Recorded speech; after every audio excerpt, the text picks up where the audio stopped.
मैं आपको बहुत ही ज्यादा हेल्दी और टेस्टी चावल के आटे और दाल से फरे बनाना बताती हूँ कैसे बनाए जाते हैं। ये खाने में बहुत ही ज्यादा टेस्टी लगते हैं। तो चलिए बनाना शुरू करते हैं। तो चलिए सबसे पहले हम फरे के लिए डो बना लेते हैं। तो उसके लिए 1 टीस्पून देसी घी हम इस कढ़ाई में डाल देते हैं।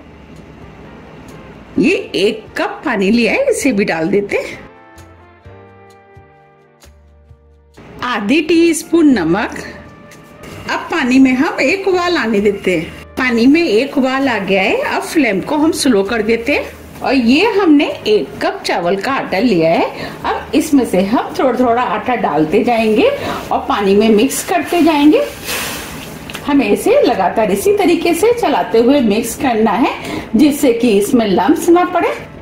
आटा हमें थोड़ा थोड़ा करके ही डालना है। अब इसके अंदर हम थोड़ा सा आटा और डाल देते हैं। आटे को मिक्स कर देते हैं। अब जो आटा बचा है इसे भी डाल देते हैं और आटे को हम मिक्स कर लेते हैं। अब ये आटा भी अच्छे से मिक्स हो गया है। अब हम फ्लेम को ऑफ कर देते हैं और इसे हम ढक देते हैं और 5 मिनट के लिए ऐसे ही छोड़ देते हैं, जिससे कि आटा अच्छे से स्टीम हो जाएगा। जब तक डो अच्छे से स्टीम हो रहा है, हम फरे के लिए स्टफिंग बना लेते हैं। स्टफिंग बनाने के लिए हमने 1/4 कप उड़द की दाल ली है, आधा कप चने की दाल। इन दोनों दालों को हमने 2 से 3 बार साफ पानी से धोया। धोने के बाद 4 से 5 घंटे के लिए पानी में भिगो दिया, जिससे कि ये दाल फूल जाए। जब ये दाल फूल गई तो हमने इसके अंदर जितना भी एक्स्ट्रा पानी था वो निकाल दिया है। अब मैं आपको दिखा भी देती हूँ। देखिए, हमें इस टाइप की फूली हुई दाल चाहिए। हम दाल को तोड़ रहे हैं तो ये इजीली टूट रही है। हमने इन दोनों दालों का इस्तेमाल किया है। आप चाहे तो सिर्फ चने की दाल का भी इस्तेमाल कर सकते हैं। अब मैं आपको चने की दाल दिखा देती हूँ। देखिए, हम इसे भी तोड़ रहे हैं तो ये इजीली टूट रही है। बस हमें ये दोनों दालें इसी टाइप की फूली हुई चाहिए। अब हम सबसे पहले दालों को पीस लेते हैं। तो उसके लिए ये हमने मिक्सी का जार लिया है। जो हमने दाल ली थी वो हम मिक्सी के जार में डाल देते हैं। उड़द की दाल, इसे भी डाल देते हैं। उड़द की दाल डालने से फरे खाने में बहुत ही ज्यादा टेस्टी लगते हैं। अब इसके अंदर हम 1 इंच अदरक का टुकड़ा डाल देते हैं, जिसे छोटे पीस में काट लिया है। 3 से 4 लहसुन की कली, इसे भी डाल देते हैं। इससे फ्लेवर अच्छा आता है। अगर आप लहसुन खाना पसंद नहीं करते तो आप इसे स्किप भी कर सकते हैं। ये हमने 4 छोटे साइज की हरी मिर्च ली है, इसे भी हम तोड़ के डाल देते हैं, जिससे हमें पीसने में आसानी रहेगी। मिर्च आप अपने टेस्ट के अनुसार थोड़ी सी कम या ज्यादा भी कर सकते हैं। अब इसके अंदर आधी टीस्पून जीरा डाल देते हैं, इससे फ्लेवर अच्छा आएगा। आधी टीस्पून नमक। अब इसके अंदर 1 टेबल स्पून पानी डाल देते हैं। हमें इसके अंदर ज्यादा पानी का इस्तेमाल नहीं करना है, क्योंकि हमें स्टफिंग गाढ़ी ही चाहिए। अब हम सभी चीजों को मिक्सी को ऑन ऑफ करते हुए दरदरा पीस लेते हैं। ये हमने दाल को पीस लिया है। अब मैं आपको दिखा भी देती हूँ। देखिए, हमें इस टाइप की दरदरी पिसी हुई दाल चाहिए। अब दाल को हम इस बाउल में निकाल लेते हैं। ये हमने सभी दाल को निकाल लिया है।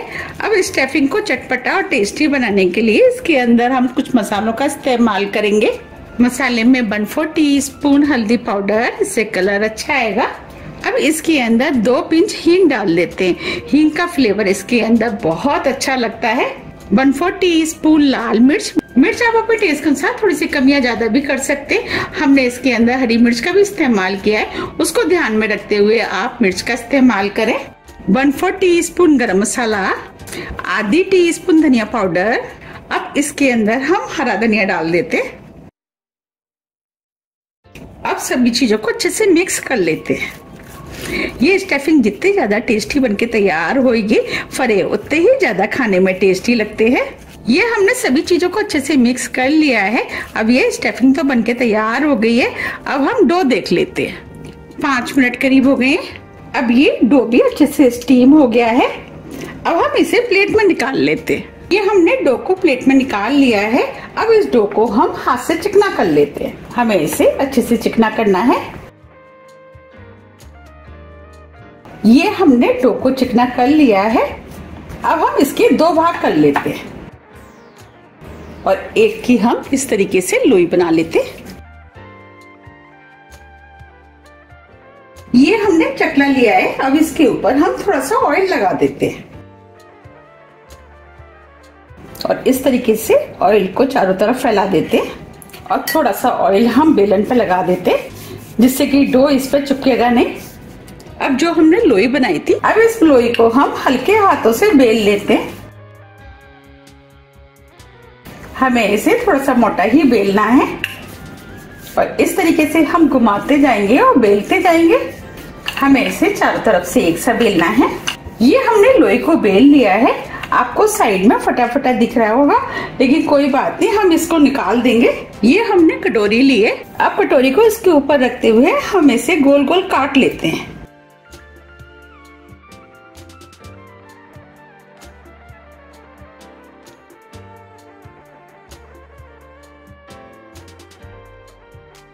इसमें जितने पीस कटेंगे हम उतने काट लेंगे।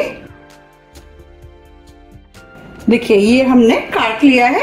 अब जो साइड में डो है उसे हम निकाल देते हैं और इसे हम दोबारा से बेल करके यूज कर लेंगे। अब हम इसमें से एक पीस को हाथ में ले लेते हैं और जो हमने स्टफिंग बनाई थी उसमें से 1 चम्मच स्टफिंग हम इसके ऊपर लगा देते हैं और स्टफिंग को हम इस तरीके से फैला देते हैं और जो पीछे वाला पोर्शन है उसे हम इस तरीके से फोल्ड कर देते हैं। अब मैं आपको एक और बना के दिखा देती हूँ। आप चाहे तो इसे चकले पे रख के भी बना सकते हैं। अब हम दोबारा से स्टफिंग इस पे लगा देते हैं और इसे हम उठाते हुए इस पे फोल्ड करेंगे।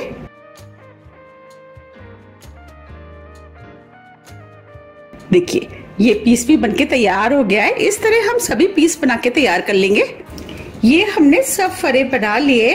अब हम इनको स्टीम कर लेते हैं। ये हमने जाली लिए, इसके ऊपर हम थोड़ा सा ऑयल डाल देते हैं जिससे कि फरे आपस में चिपकेंगे नहीं और ऑयल को हम इस तरीके से फैला देते हैं। अब जो हमने फरे बनाए थे उसे हम इस जाली के ऊपर लगा देते हैं।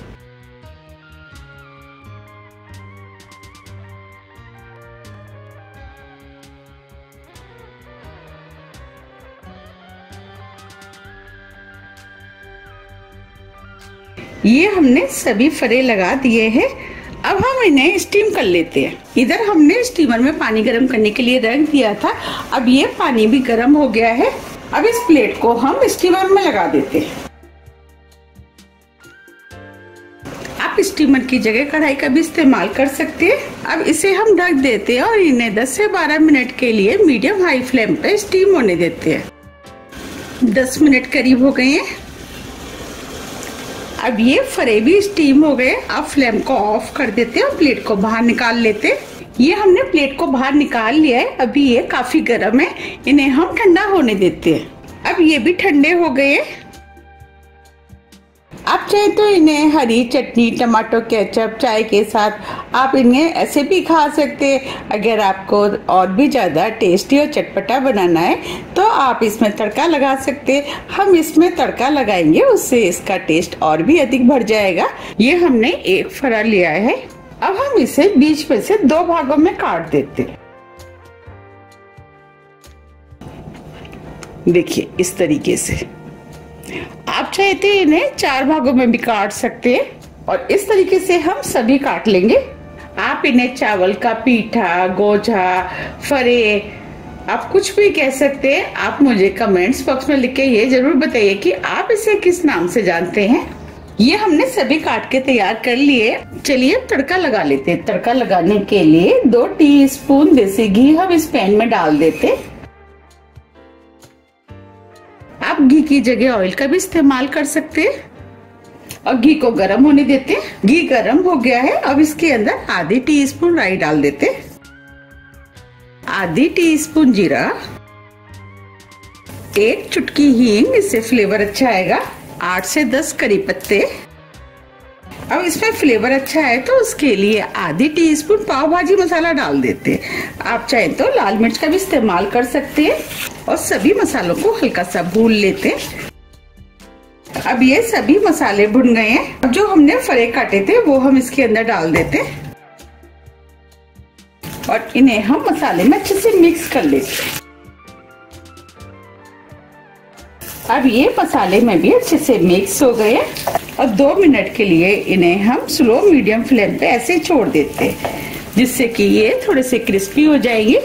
2 मिनट करीब हो गए। अब हम इनको पलट देते। अब इन्हें हम दूसरी तरफ से भी क्रिस्प होने देते। अब ये इधर से भी क्रिस्प हो गए। अब इन्हें और भी ज्यादा चटपटा और टेस्टी बनाने के लिए अब इसके ऊपर हम थोड़ा सा चाट मसाला डाल देते हैं, और आप चाहे तो एक नींबू का रस का भी इस्तेमाल कर सकते हैं। थोड़ा सा हरा धनिया, थोड़े से हम चिली फ्लेक्स डाल देते, जिससे ये देखने में भी सुंदर लगेंगे और खाने में भी टेस्टी लगेंगे। इन्हें आप अपने टेस्ट के अनुसार थोड़ा सा चटपटा बना सकते हैं। अब सभी चीजों को मिक्स कर देते। देखिए कितने बढ़िया चटपटे और टेस्टी फरे बन के तैयार हुए हैं। लग रहे हैं ना कितने बढ़िया। अब फ्लेम को हम ऑफ कर देते हैं और इन्हें गर्मा गर्म सर्व कर लेते हैं। देखिए कितने बढ़िया चावल और दाल के फरे बन के तैयार हुए हैं। तो आप भी इन्हें बनाइए, खाइए, फिर मुझे कमेंट्स करके जरूर बताइए कि आपको ये कैसे लगे। यकीन मानिए खाने में बहुत ही ज्यादा टेस्टी लगते हैं। आप मेरे कहने से एक बार इनको जरूर बनाइएगा, आपको भी ये बहुत ज्यादा पसंद आएंगे। मैंने आपको जिस तरीके से बनाना बताया, अगर आप उस तरीके से बनाएंगे तो आपके भी ये बहुत ही ज्यादा टेस्टी बनके तैयार होंगे और आपकी फैमिली में सभी को बहुत ज्यादा पसंद आएंगे। अगर आपको मेरी रेसिपी पसंद आ रही है तो आप रेसिपी को लाइक कर दीजिएगा और ज्यादा से ज्यादा शेयर भी कर दीजिएगा, जिससे कि मुझे पता लग सके कि आपको मेरी रेसिपियां पसंद आती हैं। अब इसके ऊपर हम थोड़ा सा हरा धनिया और डाल देते। आप इसे हरी चटनी, टमाटो केचप, चाय के साथ, आप किसी के साथ भी खाएं, ये सभी के साथ खाने में टेस्टी लगते हैं। अब मैं आपको इन्हें पास से भी दिखा देती हूँ। देखिए कितने बढ़िया फरे बन के तैयार हुए हैं। तो आप मुझे कमेंट्स करके ये जरूर बताइए कि आप इन्हें कब बना रहे हैं। अगर आपको मेरी रेसिपी थोड़ी भी पसंद आती है तो रेसिपी को लाइक कीजिए, चैनल को सब्सक्राइब कीजिए और ज्यादा से ज्यादा शेयर कीजिए। अब हम फिर मिलते हैं इसी तरह की टेस्टी रेसिपी के साथ। जब तक के लिए नमस्कार।